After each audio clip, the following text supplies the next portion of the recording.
Adrián Vázquez Lázara, que es eurodiputado, líder de Ciudadanos en Europa y presidente de la Comisión de Asuntos Jurídicos del Parlamento Europeo, precisamente para entender esta noticia de Carles Puigdemont de la que hablábamos ahora. Adrián, ¿qué tal? Buenas noches. Hola, buenas noches, Rafa, ¿cómo estás? Bien.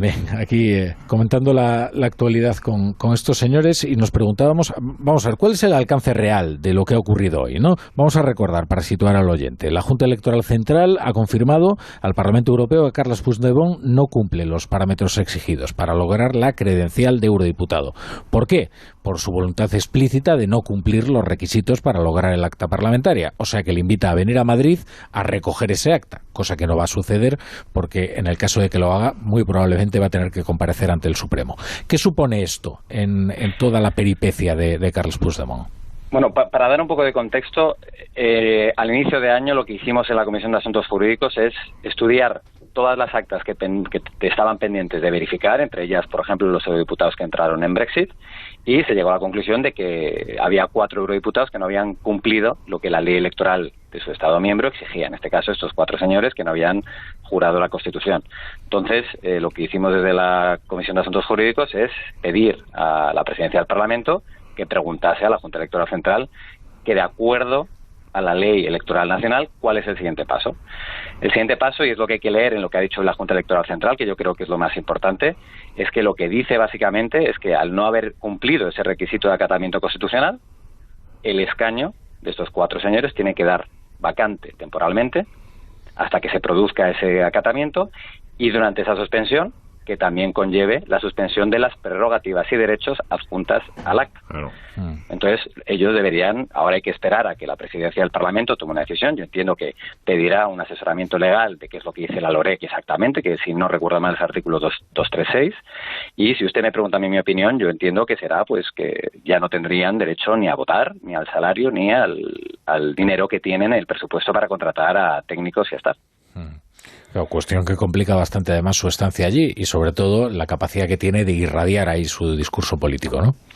Entre otras cosas, pero también hay que entender que estamos así por una irregularidad que se cometió en diciembre del 19. En diciembre del 19 no nos olvidemos que el presidente de la Eurocámara, el socialista Sassoli, sin ningún tipo de fundamento jurídico, decidió, por arte de magia, aceptar a estos 4 señores y darles el acta y todos los derechos que conllevaban asumir el acta, pasándose a la torera, por cierto, la LOREC, la ley electoral española. Y de aquel momento tenemos el problema de ahora. Cogiendo el hilo de lo que ha dicho el señor Bolaño, que es interesante, también hay que decir que esa decisión del señor Sassoli, el gobierno de España, que era el competente, tenía un mes para haberla recurrido ante el Tribunal de Justicia de la Unión Europea, cosa que nunca hizo. Y yo no es que quiera ver fantasmas, pero eso es un hecho como un castillo. Para el próximo día 25, ¿no? Está previsto que el Tribunal de Justicia de la Unión Europea decida sobre las euroórdenes, ¿no? Y por tanto la eventual entrega a España. No, el 25 lo que va a tener lugar en Luxemburgo es la audiencia del recurso de estos señores contra el procedimiento suplicatorio en el Parlamento. Y también estamos esperando a la sentencia ya de que ellos pusieron un recurso al presidente Tajani. Para poner un poco de contexto, en junio del 19, cuando todavía era presidente Antonio Tajani, este presidente no aceptó las actas ni se las dio a los eurodiputados independentistas porque no cumplimentaban todo, cosa que luego el señor Sassoli deshizo, como acabo de explicar. Entonces ellos le pusieron un recurso y exigían al TJUE, digamos, que una vez que es elegido no hay que pasar por la ley electoral nacional para tener los derechos adjuntos al acta. Entonces estamos pendientes de esa sentencia y el 25 lo que hay es una audiencia sobre el recurso que ellos consideran que el suplicatorio en el Parlamento Europeo estuvo viciado de distintas maneras. Y bueno, pues será la audiencia y me imagino que la sentencia firme pues ya tendremos que esperar a la primavera del próximo año. Y una pregunta más, ¿cómo se contempla desde Bruselas la declarada intención del gobierno español de modificar el delito de sedición? Bueno, nosotros, como sabéis, Ciudadanos somos muy activos en un contacto constante con el señor Reinders, con el que yo, de hecho, despacho prácticamente de manera mensual, pues, al ser el comisario que lleva mi comisión, y nosotros pues comunicamos las cosas que consideramos que se están vulnerando en España. El asunto de la sedición, pues si el gobierno tiene la mayoría y lo tira para adelante, pues hombre, pues nosotros informamos de lo que conlleva, pero obviamente, más que la sedición en sí mismo, en Bruselas están muy preocupados por la situación de la justicia justicia y cómo el bipartidismo sigue repartiéndose y considerando que el Estado es suyo.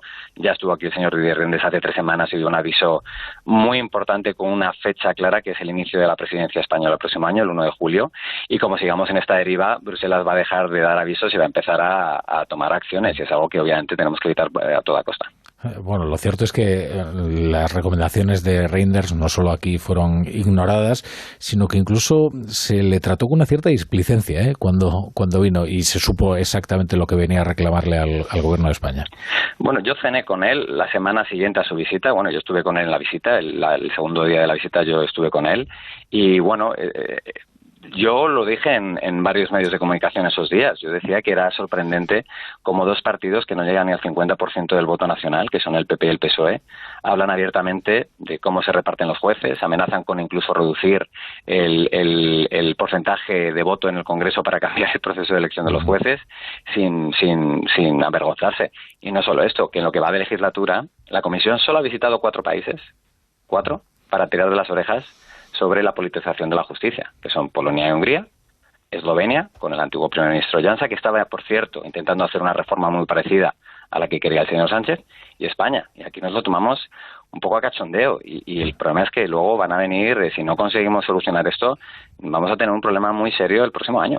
Pero se refiere usted a la rebaja de la mayoría necesaria, ¿no?, para nombrar a los magistrados del CGP. A no renovar el Consejo General del Poder Judicial, y luego no solo a reformar cómo se eligen, en el que no sean los políticos que no eligen, que sean los propios jueces, sino que es que aquí además, ya lo hizo el señor Sánchez y ahora está otra vez amenazando con lo mismo, es reducir a la mayoría simple, ¿no?, para la elección, cosa que ya nos pondría a la altura de Polonia, por cierto, en términos de separación de poderes.